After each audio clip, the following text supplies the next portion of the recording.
Von Willebrand disease. Von Willebrand disease is also written as small v, capital V, capital D. Von Willebrand factor is a carrier of factor 8, and the von Willebrand factor is also involved in platelet function. So you will have a mixed bleeding plus coagulation kind of picture appearing in such patients.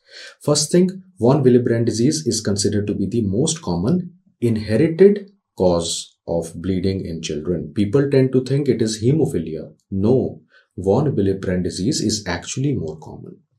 What is the type of inheritance seen? It shows autosomal dominant inheritance. So autosomal dominant inheritance is shown in patients of von Willebrand disease. There are multiple subtypes of von Willebrand disease which have been described.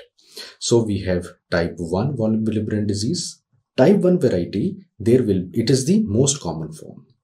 There is reduced levels of von Willebrand factor. And these are the patients who will be benefited. They respond to therapy with desmopressin. Desmopressin has been shown to increase the levels of von Willebrand factor in type 1 form. Then we have type 2 von Willebrand disease. Type 2 has multiple subtypes. All of them have reduced activity of von Willebrand factor, even if the levels are not less. In type 1, the levels of von Willebrand factor were low. Here the activity is low. It is of further 4 types. You have type 2A, 2B, 2M and 2N.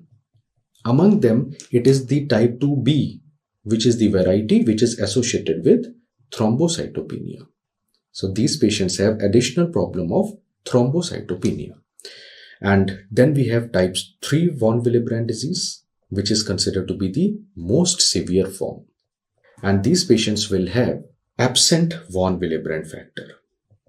And you will have to give von Willebrand factor concentrates should be given as part of therapy.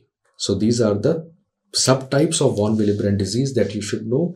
Treatment needs to be individualized. As I said, desmopressin will be useful in type 1. It will be ineffective in type 3, and in fact, some varieties of type 2, it is contraindicated. It does not produce a benefit. Instead, it can cause more abnormality in the patient.